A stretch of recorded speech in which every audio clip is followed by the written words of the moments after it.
कौन सा सर्वे था? किस कमीशन ने जांच कर रिपोर्ट दी थी कि भारत की आबादी 10% लोग सवर्णों के गरीब हो गए, 4-5 जाति के लोग गरीब हो गए? हम अपनी कुर्बानी भी देने को तैयार होंगे, लेकिन बाबा साहब का संविधान जिंदाबाद रहना चाहिए। हमारे सारे सवर्ण भाई गरीब हो गए, जिन्हें 10% आरक्षण देने की बात आई, और शोषित, दलित, वंचित, पिछड़े, अति पिछड़े में गरीबी खत्म हो गई। आबादी के अनुसार होता तो कुछ समझा जा सकता था, लेकिन बिना किसी कमीशन का, बिना किसी जांच रिपोर्ट का, बिना किसी सर्वे का 10% आरक्षण आपने दे दिया। आज बाबा साहब का पुण्यतिथि है। पुण्यतिथि के अवसर पर हम लोगों ने शपथ लिया है कि जब तक सवर्णों को दिया हुआ आरक्षण वापस नहीं होता है, तब तक हमारा आंदोलन चलेगा। आर्थिक आधार पे जो 10% स्वर्ण का आरक्षण दिया गया है, उसका बिहार में जोरदार विरोध हो रहा होगा। देख सकते हैं तस्वीरों के माध्यम से, ये गर्दनीबाग धरना स्थल है। बिहार से हर जिले से लोग आए हुए हैं और एकमात्र नेता और पार्टी कह लें जनतांत्रिक विकास पार्टी और उनके राष्ट्रीय अध्यक्ष अनिल कुमार विरोध कर रहे हैं। क्या भारत में जिनकी आबादी 10% है, आज़ादी के 75 साल बाद क्या सारे गरीब हो गए? आज आर्थिक रूप से जब हमारे संविधान में कहीं भी चर्चा नहीं है, तो क्यों इसमें संशोधन किया गया? क्यों सामाजिक रूप से हटा करके आर्थिक रूप से को शब्द को लाया गया? हम इसका विरोध करते हैं और संविधान विरोधी कोई भी कार्यक्रम होगा। आज बाबा साहब का पुण्यतिथि है।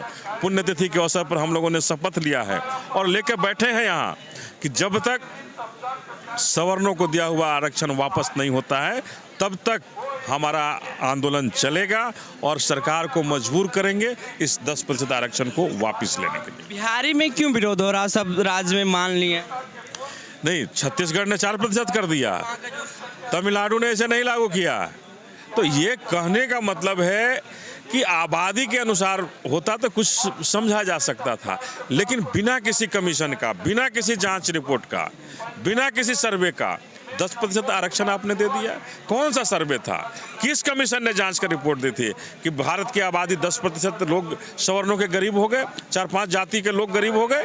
तो क्या आज़ादी के 75 साल बाद हमारे सारे सवर्ण भाई गरीब हो गए, जिन्हें 10% आरक्षण देने की बात आई, और शोषित, दलित, वंचित, पिछड़े, अति पिछड़े में गरीबी खत्म हो गई?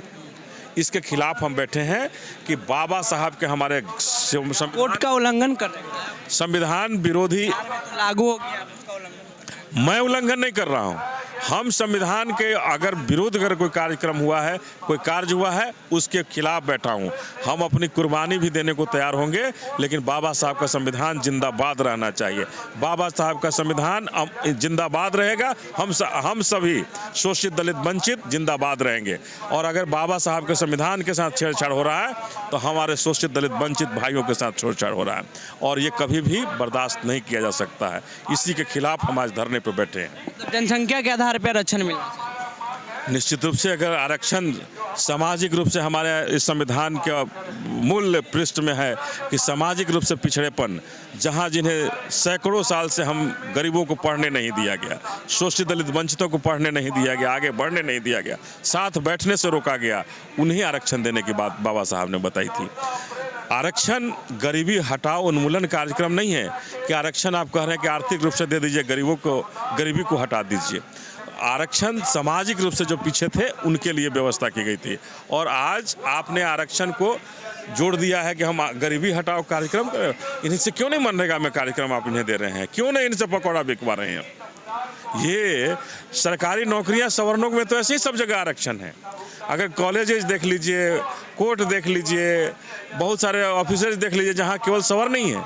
तो हम इसका विरोध करते हैं और इन विरोध के कारण हम यहाँ धरना दे रहे हैं बाबा साहब। अगर सरकार नहीं आपकी मांग पूरी, हम लोग किसी भी संविधान के तह में रह करके किसी भी हद तक जाएंगे और सरकार को मजबूर करेंगे कि जो बाबा साहब का विरोध कार्य बना है, आरक्षण जो EWS नहीं APWS है, इसे किसी भी हालात में से वापस लेना पड़ेगा। देखिए, हम अभी बात कर रहे थे जनतांत्रिक विकास पार्टी के राष्ट्रीय अध्यक्ष अनिल कुमार से। इनका कहना है कि जनसंख्या के आधार पर आरक्षण दिया जाए और ईडब्ल्यूएस नहीं एफडब्ल्यूएस आरक्षण है और ये बिहार में लागू कर दिया गया है, लेकिन इसका जोरदार विरोध करेंगे। सड़क से लेकर के सदन तक विरोध करेंगे। अगर नहीं मांगे पूरी करेगी तो नीतीश कुमार के खिलाफ बड़ा आंदोलन की तैयारी करेंगे जनतांत्रिक विकास पार्टी के जो अनिल कुमार है। इसमें आपकी क्या प्रतिक्रिया है? नीचे कॉमेंट बॉक्स में दें। फेसबुक पे देख रहे हैं शेयर करें, यूट्यूब पे देख रहे हैं सब्सक्राइब कर लें। बहुत बहुत धन्यवाद।